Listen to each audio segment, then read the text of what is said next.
Hey YouTubers, Coach Eric here from the Caro family channel. Hope you're doing well. Ever since this guy decided to post his video about jump serving starting from 8 to 13 years old, I've received a couple of emails and some texts from players asking what they can do to work during the off season in order to make themselves better, more powerful jump servers. So in this video, I'm going to break down some tips and techniques in terms of what you can do to train yourself before your school or your club season starts up. So stay tuned.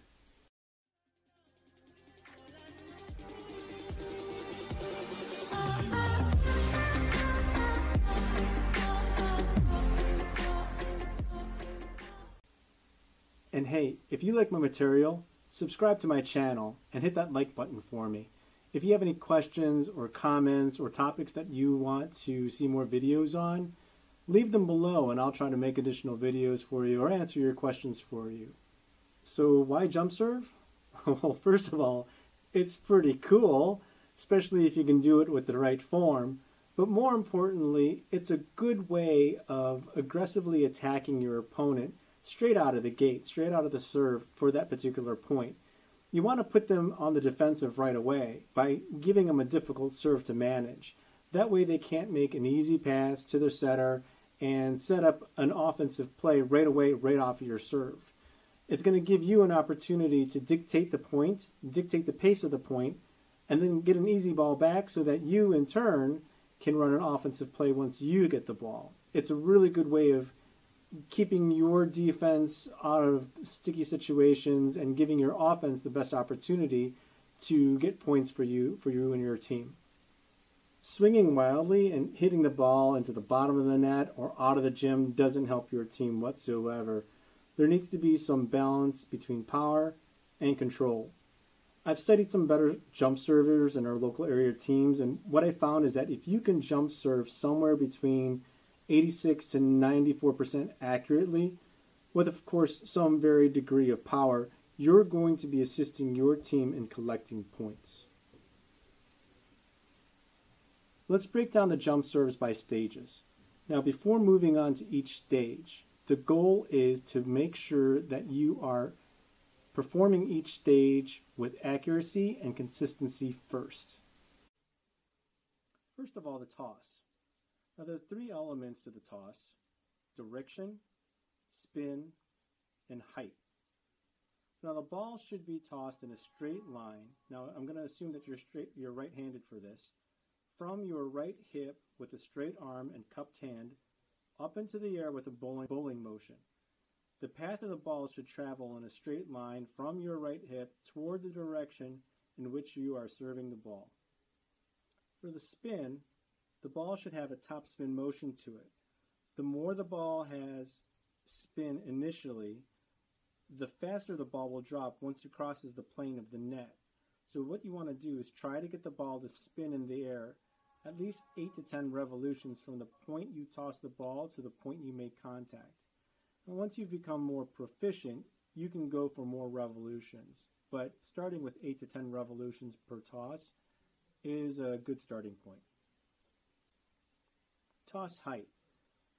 The path of the ball should have enough loft and arc to it that it gives you enough time to take your full approach and hit the ball at the top of your leap.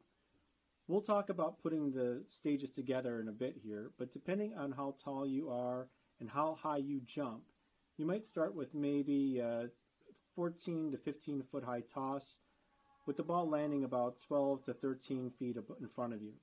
Now, these numbers are going to have to be adjusted based off your individual skill set, but let's use this as a starting point. The ball should land in front of you, in front of your right hip, right shoulder. That's how you know the toss is going straight. Now, again, we're going to focus on form and consistency. If you can do about 8 out of 10 tosses perfectly, you can go ahead and move on to the next step. But if you want to be really strict with yourself, you should be hitting 95 out of 100 in terms of accuracy for the height, spin, distance, and direction of your toss. All right, footwork. Now that you have your toss consistent, let's work on footwork.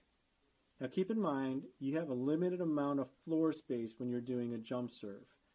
courts usually have probably 5 or 6 feet. I've seen most of the courts actually around 8 or 9 feet of space. So you need to take that into consideration when you're training yourself. In this video, I'm going to assume that you're going to have a runway of about 8 feet, and then you'll have room to take a 4-step approach. Assuming that you're a right-handed player, that's a right-left approach, just like you're an outside hitter going up for a hit. Now, the key things to remember here is that it's a big right and left leap forward of the first 2 steps, followed by a quick right and left step or a hop where your toes are pointed straight and you've got a real deep knee bend. All right, body control. So from here, we're going to start from the load-up position, then work on body control in the air. The goal here is to start with an open stance. So we're going to be jumping in the air, swinging our arms up, still going for that rebound. But this time, while you're in the air, you're going to twist your body to square up with the middle of the court and pretend to grab the rebound at the top of the jump, then land 3 to 4 feet into the court, piking over your torso and landing with your feet square to the court with a nice soft landing. All right, this is your first opportunity to combine the elements. So we're going to piece the steps together, steps 1, 2, and 3. The goal here is to rebound on your own toss at the top of your jump. This part will take a while since it's the key to having a good jump serve. My strong recommendation here is don't go forward until you've really mastered these first 4 stages. If you do, you're not only going to tire yourself out, but you're probably going to start developing poor habits with compromised techniques. I know you'll be tempted, just don't do it. It'll make learning process much slower. All right, the arm swing. Starting from the load-up position, we'll add the jump and the arm swing. The goal here is to jump with our max leap, then transition into an open bow and arrow position. We're going to visualize the ball up in the air directly in front of us. Left hand finds the path of the ball. Right hand starts to swing up and over your shoulder, replacing your left hand with your right as you close your shoulders, pike over your torso. The point of contact is high. The wrist snaps over the top of the ball to generate topspin. Here's our second combination of the elements. We're going to add the arm swing to the first 3 steps. Now as you're doing this, my recommendation is to use your max jump, but slowly add power to your arm swing.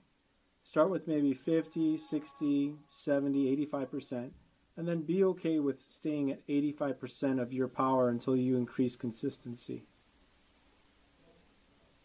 Now that you're working on your consistency, my tip would be to focus on increasing your explosiveness and increasing your vertical leap.